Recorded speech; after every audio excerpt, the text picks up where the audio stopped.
अस्सलाम वालेकुम। आज एक्सरसाइज 3.3 का क्वेश्चन नंबर 1 करा रहे हैं। कुछ 6 पार्ट हैं इसके। ये करवा के जो हम लोगों ने 2 लॉस पढ़ी थी उन्हीं पे सारे के सारे सवाल होंगे। देखते हैं 6 सवाल आप लोगों को समझ आते हैं नहीं। मैं कर रहा हूँ, आप देखें मेरे साथ साथ। एक सवाल दिया 5x की पावर 5, यहाँ पर differentiate the following with respect to x करना है।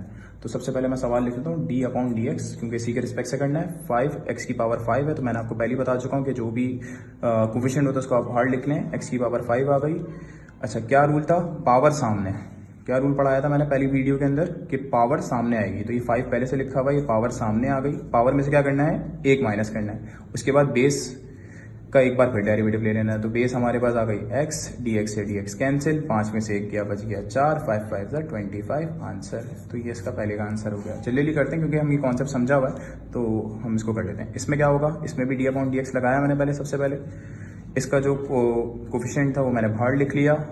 x की पावर -3/5 अंदर आ गया। क्या पढ़ा हमने? पावर सामने आ जाएगी। -25 पहले से लिखा हुआ, उसको लिख देते हैं। मल्टीप्लाई की साइन बनाई, ये -3/5 सामने आ गया।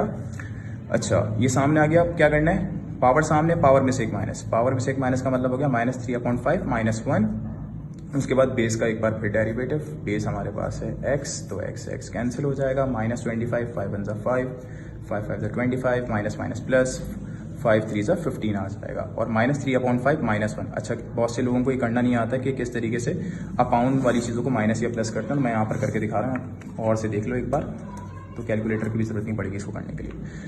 करने का तरीका ये होता है कि अगर किसी की चीज़ के नीचे अगर कोई मतलब फ्रैक्शन के अंदर आ गई और एक सिंपल चीज़ है, तो इसको करने का तरीका ये है कि हम क्या करेंगे? क्रॉस मल्टीप्लिकेशन करना है। इसके नीचे कुछ नहीं है तो आप 1 सपोज कर लो। क्रॉस मल्टीप्लिकेशन करा तो 1 1 जा, 1 3 जा क्या हो जाएगा? -3, 5 1 जा क्या हो जाएगा? -5, और 5 1 जा क्या हो जाएगा? 5। तो इसका फाइनल आंसर आ जाएगा -8/5। तो आपने यहाँ पर लिख देना है सवाल के अंदर x की पावर -8/5 और आंसर। इसी तरीके से चौथे सवाल पे चलते हैं। 124√x हमारे पास गिवन दिया हुआ है।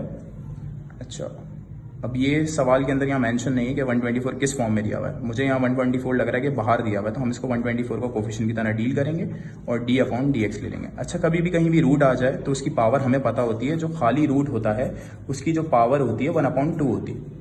तो मैं यहाँ पर क्या कर रहा हूँ? इसके ऊपर रूट लगा हुआ है, तो मैंने x के ऊपर पावर 1/2 ले ली। वही वाला पुराना कॉन्सेप्ट करेंगे। पूरा पुराना कॉन्सेप्ट करेंगे। क्या आ जाएगा भाई? पावर सामने आ गई, पावर में से 1 माइनस कर दिया, 1 माइनस के लिए आ गया -1, और बेस का एक बार हमने फिर डेरिवेटिव ले लिया। तो dx से dx कैंसिल हो गया। 1/2 -1। अभी आपको बताया मैंने करने का तरीका। 1/2 -1 क्या करेंगे? 2 1 जा क्या हो जाएगा? इस तरीके से कर लो। 1 1 जा क्या हो जाएगा? 1, और 2 1 जा क्या हो जाएगा? -2, और नीचे 2 1 जा क्या आ जाएगा? 2 आ जाएगा। तो इसका आंसर आ जाएगा -1/2। आप कैलकुलेटर से भी कर सकते हो, मैं तो आपको डायरेक्ट करने का सिखा रहा हूँ। 124 को जब मैं आधा करूंगा तो कितना बचेगा? 2 6 12 और 2 2 4, तो ये आ जाएगा 62।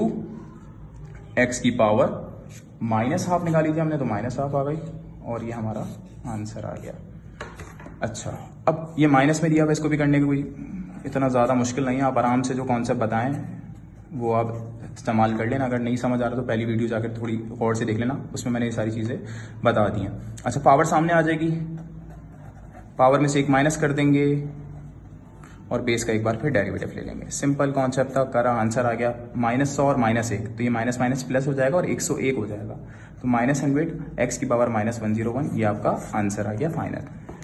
ये वाला सवाल थोड़ा और से देख लेना। ये वाला सवाल और से देख लेना, थोड़ा सा अलग है। अलग क्या, वही कॉन्सेप्ट है लेकिन आपको समझाने के लिए। देखो, कभी भी x नीचे आ जाए ना, तो आप कोशिश ये करना कि आप उसको ऊपर की तरफ शिफ्ट कर लें, तो आपको थोड़ी आसानी हो जाएगी। ये -4 यहाँ आ गया, d/dx आ गया, और ये x आपने ऊपर शिफ्ट कर लिया। ऊपर शिफ्ट करेंगे तो कोई भी चीज़ अगर जिसकी पावर पॉजिटिव होती है ऊपर जाके नेगेटिव हो जाएगी, अगर नेगेटिव होता तो ऊपर जाके पॉजिटिव हो जाता। अभी ये पॉजिटिव है तो ऊपर जाके क्या हो जाएगा? -3/4 हो जाएगा। इसको आप सॉल्व कर लो, पावर सामने आ जाएगी -4, और ये -3/4 भी सामने आ जाएगा। और -3/4 में से हम क्या कर देंगे? 1 माइनस कर देंगे, तो ये देखते हैं क्या आता है। माइनस माइनस क्या हो जाएगा? प्लस, 4 से 4 कैंसिल, तो यहाँ बचेगा मेरे पास सिर्फ 3। थोड़ी कम जगह छोड़ दिया मैंने। -3/4 -1 क्या बचेगा? देखते हैं यहाँ पर। -3/4 -1, 4 1 क्या होता है बेटा? 4 1 आ गया 4, और नीचे आ गया 4, तो ये आ जाएगा -7/4। तो इसकी पावर आ गई हमारे पास -7/4।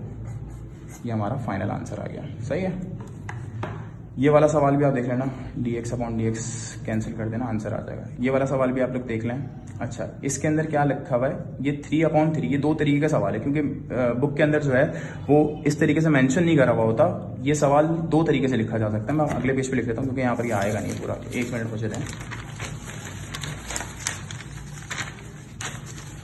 सवाल है हमारे पास 3√x²। अच्छा, ये रूट के ऊपर है, जो रूट के ऊपर सवाल है, दो चीजें देख लेना। एक रूट के बराबर में लिखी होगी, थोड़ा गैप होगा, और अगर रूट के ऊपर लिखी हुई है तो रूट के ऊपर काउंट होगी, मतलब वो रूट है। ये क्यूब रूट वाली चीज है, और ये क्यूब रूट वाली चीज नहीं है, सिर्फ 3 अलग से लिखा मल्टीप्लाई हो रहा है। इसको करने का तरीका मैं आपको बता देता हूँ। ये 3, सबसे पहले मैं आपको कॉन्सेप्ट बताता हूँ। ये जो 3 है ना, ये हमारा जो है क्यूब रूट है। तो पहले ये 3 लिखा मैंने, इसकी पावर क्या हो जाएगी, इसकी पावर 2 है, और एक जो है 1/3 हमारे पास आ गया। क्योंकि ये चीज याद रखना कि क्यूब रूट होगा तो 1/3 आएगा, 4 रूट होगा तो पावर 1/4 आ जाएगी। ये सिंपल कॉन्सेप्ट है। ये 2 × 2 2/3 हो जाएगा, 3x की पावर 2/3। अच्छा, ये चीज नीचे है, ऊपर जाएगी तो क्या हो जाएगी, -2/3 हो जाएगी। यहां तक कॉन्सेप्ट क्लियर हो गया कि हम क्या कर रहे हैं। ये मैंने बिल्कुल तरीके से और समझा दिया ताकि आपको कोई डिफिकल्टी ना रहे। ये नीचे जो चीज है आप उसको ऊपर ले जाओ, फिर डेरिवेटिव लो, थोड़ी आसानी हो जाएगी आपके लिए। वरना वैसे भी आप सॉल्व कर सकते हो, लेकिन ये ज्यादा सिंपल मेथड है आप लोगों के लिए, बिगिनर्स के लिए। तो -2/3 आ गया। अब इसके ऊपर डेरिवेटिव अप्लाई करके देखते हैं क्या आता है। d/dx, यहाँ पर आप हेडिंग डाल सकते हो, अप्लाइंग डेरिवेटिव। 3 बाहर आ गया, x की पावर -2/3 आ गई। अच्छा, ये 3 यहाँ लिखा हुआ है, ये जो पावर है क्या आ जाएगी हमारे पास, सामने आ जाएगी। पावर मैंने सामने लिख दी। उसके बाद हम क्या करेंगे, पावर में से 1 माइनस कर देंगे, पावर में से 1 माइनस कर दिया, और बेस का एक बार फिर डेरिवेटिव ले लेंगे, बेस का एक बार फिर डेरिवेटिव। dx से dx कैंसिल हो गया, 3 से 3 कैंसिल हो गया, -2 आ गया, -2/3 -1। इसको सॉल्व करना देख लो कैसे होगा, रफ वर्क है ये। -2/3 -1, तो ये क्या हो जाएगा, 3 1 क्या हो गया 3, और नीचे भी हमारे पास 3 आ गया। तो इसका फाइनल आंसर बन गया -5/3। आप कैलकुलेटर से करके भी देख सकते हैं। फर्स्ट ईयर सेकंड ईयर के अंदर कैलकुलेटर साइंटिफिक अलाउ होता है, तो आप इसके अंदर ये करके देख सकते हैं। तो यहाँ पर हमारे पास क्या आ जाएगा, -2 ये बचा। इसकी जो -2/3 -1 का जो आंसर आ रहा है वो -5/3 आ रहा है। ये मैंने कर दिया, ये इसका फाइनल आंसर होगा। लेकिन कभी भी आंसर नेगेटिव में नहीं छोड़ते पावर को, तो इसको आप आसानी के बाद आप क्या कर लें, जब आप ये आसानी से आपने सॉल्व कर लिया ना, अब इसको वापस उसकी हालत में छोड़ दें। -5/3 नीचे आ गया, हो जाएगा 5/3। सही है, ये इसका फाइनल आंसर हो गया। तो ये मैंने कुछ सवाल कर दिए इसके, आप देख सकते हैं। इसमें 1 2 3 टोटल 10 सवाल दिए हुए थे, मैंने इनमें से 6 पार्ट करें, बाकी 4 आप करें। अगर नहीं होता तो आप मुझे बताएं, मैं वो सवाल आपको कर दिखा दूंगा। कल क्वेश्चन नंबर 2 करेंगे, differentiate with respect to x।